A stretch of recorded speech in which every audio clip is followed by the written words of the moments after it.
नाजरीन, इस वक्त अमेरिका में इलेक्शंस जारी हैं। ये सदारती इंतखाबात पूरी दुनिया के लिए बहुत ज़्यादा अहमियत की हामिल हैं और ये दुनिया के मुस्तकबिल का फैसला करते हैं। जब पिछली बार डोनाल्ड ट्रंप जीते थे और उनका वो जो टेन्योर गुजरा, उसने दुनिया के ऊपर अपने कई असरात छोड़े।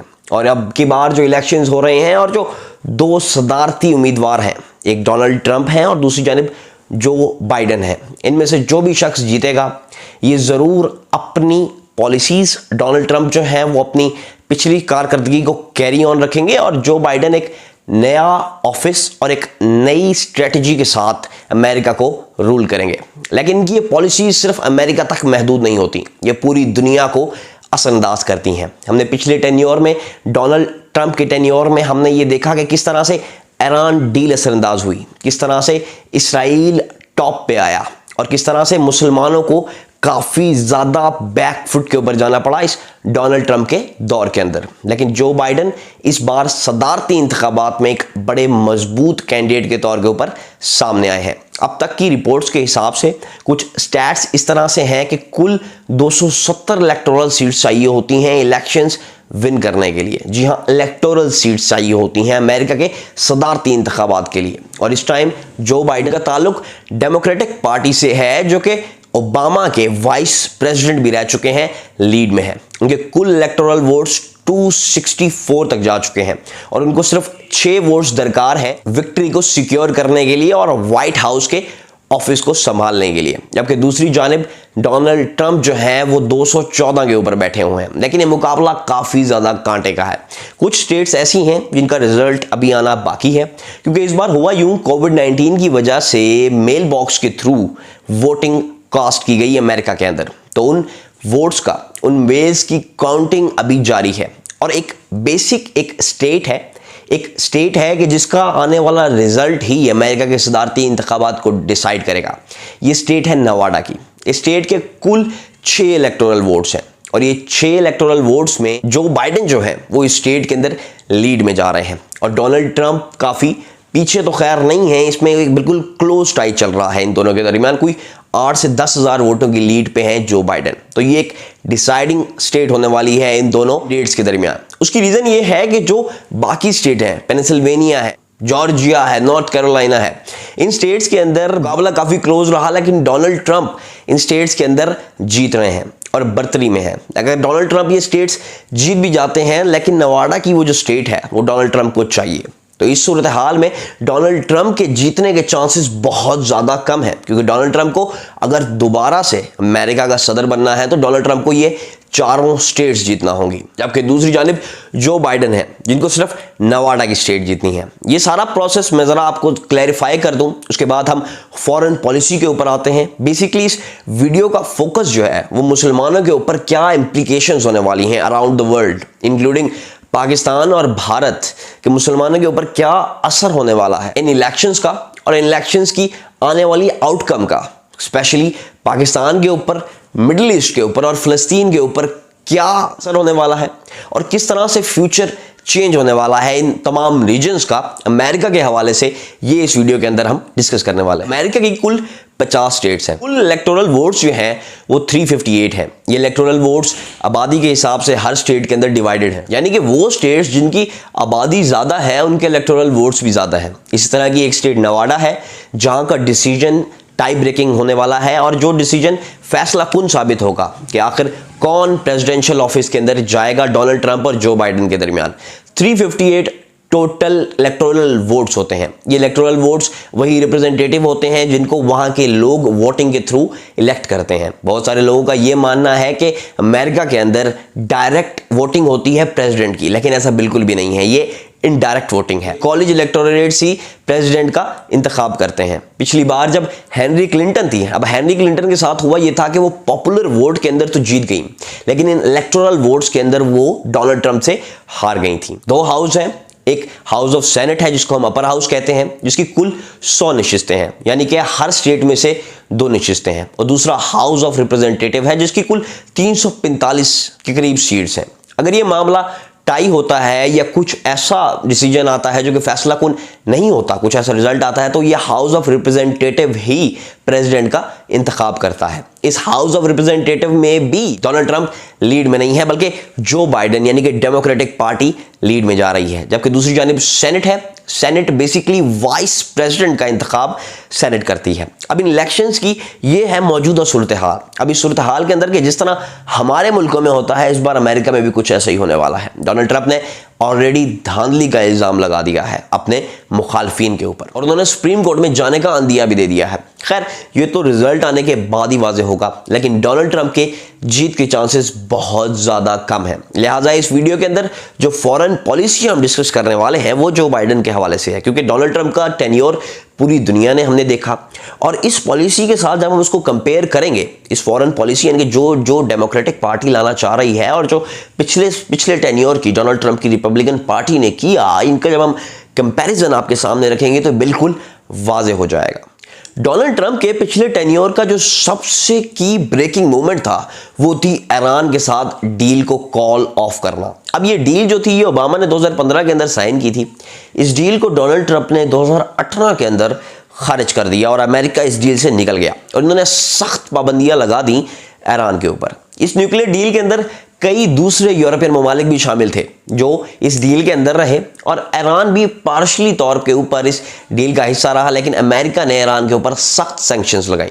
अब उन सैंक्शंस का नतीजा ये निकला कि ईरान की इकोनॉमी बहुत बुरे तरीके से मुतासिर हुई, लेकिन अमेरिका ये चाहता था कि ईरान क्योंकि कमज़ोर होगा, ये घुटने टेक देगा एक कमज़ोर इकोनॉमी के ऊपर। Basically America Donald Trump Iran को ब्रेक करना चाहते थे, लेकिन ईरान तमाम सेक्शंस के बावजूद भी खड़ा रहा, कोई नेगोशिएशन की बात नहीं की, जिसने ट्रंप की इस पॉलिसी को बिल्कुल ही नाकाम करार दे दिया। यानी कि जो ट्रंप की मिडिल ईस्ट के अंदर ईरान के हवाले से जो रहा है, जो उसका स्टेटमेंट रहा है, जो स्टांस रहा है, वो बिल्कुल ही अमेरिका के लिए नुकसानदेह रहा। अब जो बाइडेन के जो रिप्रेजेंटेटिव हैं और लाइकली उनके वाइस प्रेसिडेंट भी है कमाला हसन, उन्होंने एक वाज़ेह स्टेटमेंट दी।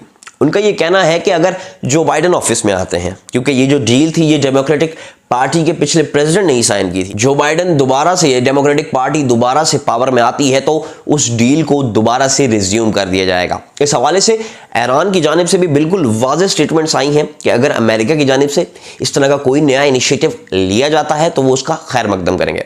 अब नज़र ये आ रहा था कि ईरान इतने टाइम से क्यों होल्ड बैक पे था। उसकी रीज़न ये थी कि ईरान एक्सपेक्टेड था कि डोनाल्ड ट्रंप नेक्स्ट इलेक्शंस जो हैं वो मे बी हार जाएंगे, या ईरान टाइम मांग रहा था, यानी कि ईरान ने टाइम लिया अपना, ईरान ने इंतज़ार किया कि अगले इलेक्शंस का, इन इलेक्शंस का क्या आउटकम आता है और अगर ये आउटकम उनके फेवर में आता है जो कि जो बाइडेन है तो ये उनके लिए फ़ायदेमंद था और वो जो उन्होंने मुश्किल का वक्त गुजारा वो उनका टल गया है। लेकिन अगर दोबारा से डोनाल्ड ट्रंप ऑफिस में आते हैं तो ये ईरान के लिए बड़ी ही परेशान कुन बात है और ईरान को अपनी फॉरेन पॉलिसी के हवाले से काफ़ी तब्दीलियां करनी पड़ेंगी। इसके अलावा इस सारे रीजन के अंदर जो पॉलिसी रही है, जो फॉरेन तरीक़ाकार डोनाल्ड ट्रंप ने अपनाया वो काफ़ी ज़्यादा कशीदा था और वो खुद अमेरिका के अंदर भी काफ़ी ज़्यादा क्रिटिसाइज़ किया गया। इस हवाले से जो सऊदीज़ हैं और जो इसराइल है, ये दोनों डोनाल्ड ट्रंप के बड़े ही मजबूत एलाई रहे हैं और ये बिल्कुल भी नहीं चाहते कि डोनाल्ड ट्रंप की जगह कोई दूसरा शख्स ऑफिस में आ जाए। इस हवाले से भी अगर जो बाइडेन ये चाहते हैं कि अगर वो प्रेसिडेंट बन गए और अगर उनका ये प्लान है कि ईरान के साथ उस न्यूक्लियर डील को दोबारा से बहाल किया जाए तो उनको सऊदीज को और इसराइलीज को कॉन्फिडेंस में लाना पड़ेगा। वो अमेरिका के स्ट्रॉन्ग एलाइज हैं, या तो वो अपने उन एलाइज को नाराज करेगा या फिर ईरान के साथ, क्योंकि ये कशीदा सा माहौल है जिसने पूरी दुनिया में, एक पूरे मिडल ईस्ट में अंदर जो है ना एक टेंशन की सूरत हाल बनाई हुई है। खुद अमेरिका ही है, ये डील अमेरिका ने ही साइन की थी, इस डील में अमेरिका ही ईरान को लाया था और बाद में अमेरिका ही इस डील से बैक ऑफ कर गया। मिडल ईस्ट के हवाले से जो बाइडेन की पॉलिसी बड़ी ही वाज़ेह है।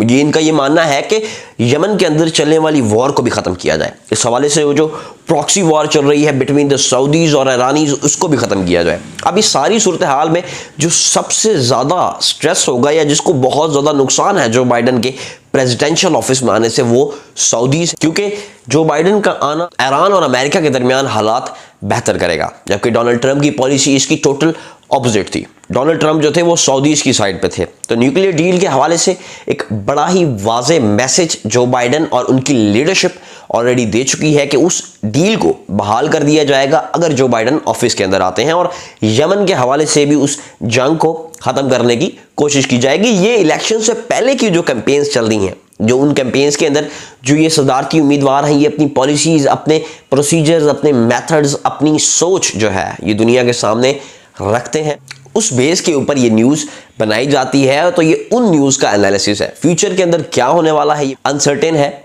और कहानी किस तरफ जाएगी ये तो हमें मुस्तकबिल ही बताएगा। डोनाल्ड ट्रंप के टेन्योर में अगर किसी मुल्क को बहुत ज़्यादा फ़ायदा हुआ, यानी कि अगर किसी मुल्क के हालात बहुत ज़्यादा बेहतर हुए इंटरनेशनली, तो वो इसराइल है। डोनाल्ड ट्रंप ने इसराइल को बहुत ज़्यादा प्रमोट किया।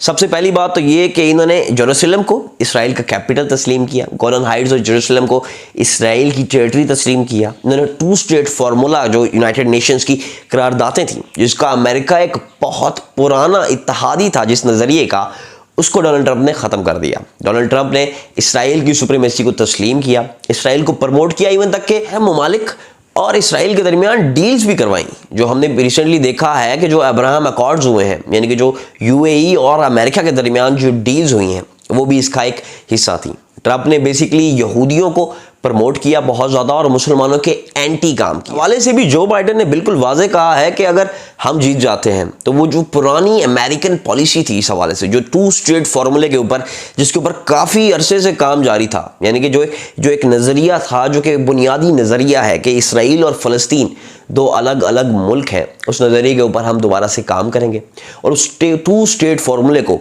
बहाल करने की कोशिश करेंगे, क्योंकि इस टाइम काफ़ी ज़्यादा यहूदियों का इसराइल का इन्फ्लुएंस पूरी दुनिया में बहुत ज़्यादा बढ़ता जा रहा है, जिसको कम करना बहुत ज़्यादा ज़रूरी है। जो अगला पॉइंट है वो पाकिस्तान और भारत के हवाले से है। हमने देखा कि डोनाल्ड ट्रंप का झुकाव जो था वो भारत की जानिब बहुत ज़्यादा था, क्योंकि उसकी एक बहुत बड़ी रीज़न चाइना थी, क्योंकि अमेरिका जो है वो चाइना को काउंटर करना चाहता है। इंडिया के ऑलरेडी हालात कशीदा हैं, बॉर्डर के ऊपर लेकर एक्साइज चेन और उन सारे इलाकों को लेकर, लद्दाख के इलाकों को लेकर चाइना के साथ, और ये एक बेसिकली एक जोन, मिडिल जोन बनने वाला था बिटवीन अमेरिका एंड चाइना। इसलिए अमेरिका का जो था वो झुकाव इंडिया की जानिब था, जबकि दूसरी जानिब हम पाकिस्तान बैठे हुए थे। पाकिस्तान हमेशा से ही चाइना का ब्लॉक रहा है, यानी कि हम चाइनीज़ अलाइज हैं, ठीक है, हमारा उनके साथ ट्रेड के हिसाब से सीपैक भी आपने देखा, और कई दिफाई लिहाज से हमारे पास, एक टेक्नोलॉजी के लिहाज से, हर लिहाज से हम चाइना के साथ काफ़ी ज़्यादा क्लोज हैं, और इन रिसेंट ईयर्स में तो हम बहुत ज़्यादा क्लोज आ गए हैं। तो इस लिहाज से, क्योंकि हम इंडिया पाकिस्तान के आपस में क्लैशेस हैं, और दूसरी जानिब जो बिगर प्लेयर्स हैं चाइना और अमेरिका, उनके इंटरेस्ट हैं इन दोनों मुल्कों में, इस हवाले से पाकिस्तान की अमेरिका से काफ़ी ज़्यादा दूरियां हो गई थी, और डोनाल्ड ट्रंप जो थे वो वाज़े तौर के ऊपर भारत के एलाई थे। अब रिसेंटली उन्होंने एक डिफेंस एग्रीमेंट भी साइन किया इंडिया के साथ। इसके अलावा वो जो क्वाड करो, वो जो 4 मुल्कों का ग्रुप बनाना चाहते हैं, जो एक काउंटर करना चाहते हैं, जिसके अंदर ऑस्ट्रेलिया भी शामिल है, जापान भी शामिल है, इंडिया भी शामिल है, अमेरिका भी उसका पार्ट होगा। वो जो 4 मुल्क हैं उसके अंदर भी पाकिस्तान का कोई नाम नहीं, क्योंकि वो चाइना को काउंटर करने के लिए है। तो बेसिकली डोनाल्ड ट्रंप इंडिया का एक एलाई था, और ये पाकिस्तान की इन्होंने कुछ खातिर खा मदद नहीं की। इस हवाले से पाकिस्तान की भी ये डिमांड्स रही थी अमेरिका के साथ कि यार आप एक ही तरह की पॉलिसी लेके आएँ इन दोनों मुल्कों के साथ, क्योंकि माजी में भी पाकिस्तान के हालात काफ़ी बेहतर हैं अमेरिका से। अमेरिका हमारा इत्तेहादी रहा है, हमने रूस को अमेरिका के लिए अफगानिस्तान में शिकस्त, उस पूरी कोल्ड वॉर में हम अमेरिका के इत्तेहादी रहे।